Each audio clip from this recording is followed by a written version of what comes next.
kalian semua. Saya harap kalian semua pada baik-baik saja. Ingat ya untuk tetap di rumah demi mengurangi resiko dari COVID-19.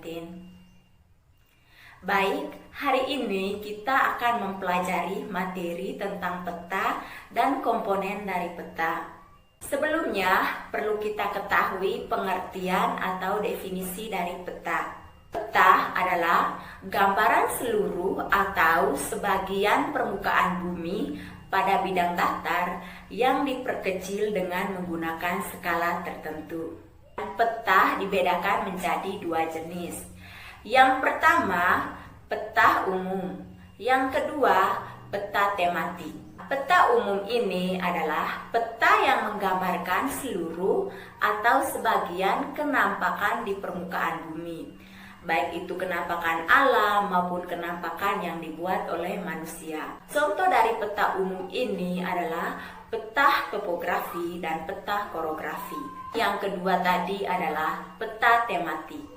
Peta tematik adalah peta yang menggambarkan fenomena atau objek tertentu di permukaan bumi. Contohnya seperti peta kepadatan penduduk. Dalam sebuah peta terdiri dari berbagai unsur atau komponen yang dimana unsur atau komponen ini menyatu sehingga menjadi sebuah peta. Komponen-komponen atau unsur peta tersebut diantaranya yang pertama judul peta, yang kedua garis astronomis, insert, garis tepi peta, yang kelima sumber peta, tahun pembuatan peta, arah mata angin, tipe huruf, skala peta, legenda, habis itu simbol peta dan warna peta. Yang pertama dulu kita akan bahas yaitu judul peta. Judul peta menggambarkan isi sekaligus tipe peta. Judul peta ini biasanya diletakkan di bagian atas kanan, di bagian atas tengah atau di bagian bawah. Walaupun demikian, sedapat mungkin kita letakkan judul peta di bagian tengah, di bagian atas tengah. Kita masuk ke legenda. Nah, legenda adalah keterangan dari simbol-simbol yang merupakan kunci untuk memahami sebuah peta.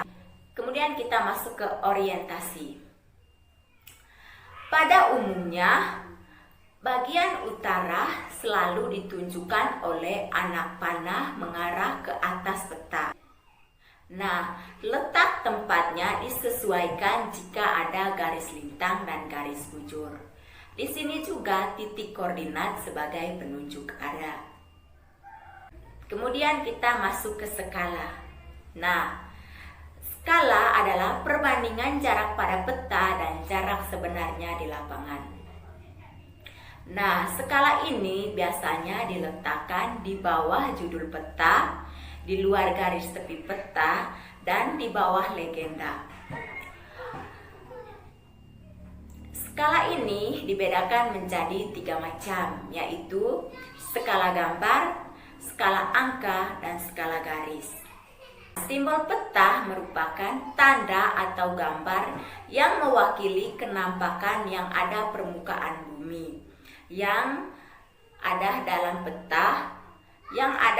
peta, kenampakannya. Berdasarkan bentuknya, simbol peta dibedakan menjadi 3 macam.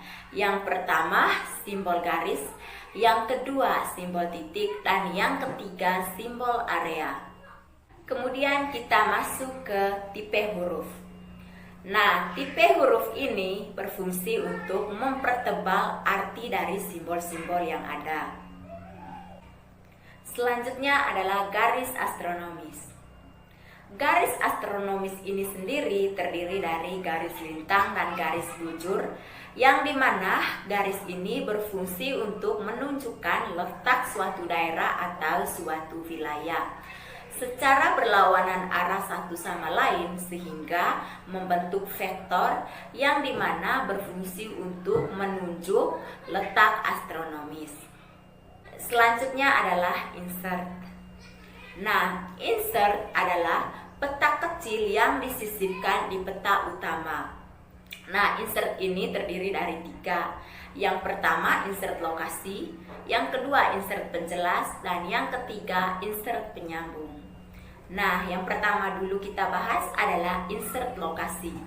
Nah, bagaimana fungsi insert lokasi ini? Insert lokasi berfungsi untuk menunjukkan letak suatu daerah yang belum dikenali. Kemudian yang kedua, insert penjelas. Nah, insert penjelas ini sendiri berfungsi untuk memperbesar daerah yang dianggap penting. Dan yang terakhir adalah insert penyambung. Insert penyambung ini berfungsi untuk menyambung daerah yang terpotong di peta utama. Nah, bagaimana dengan fungsi garis tepi peta? Garis tepi peta berfungsi untuk membatasi ruang peta dan untuk meletakkan garis astronomis secara beraturan dan secara benar pada peta. Sumber dan tahun pembuatan peta. Nah, sumber adalah referensi dari mana data peta itu diperoleh dan kapan tahun pembuatan peta itu.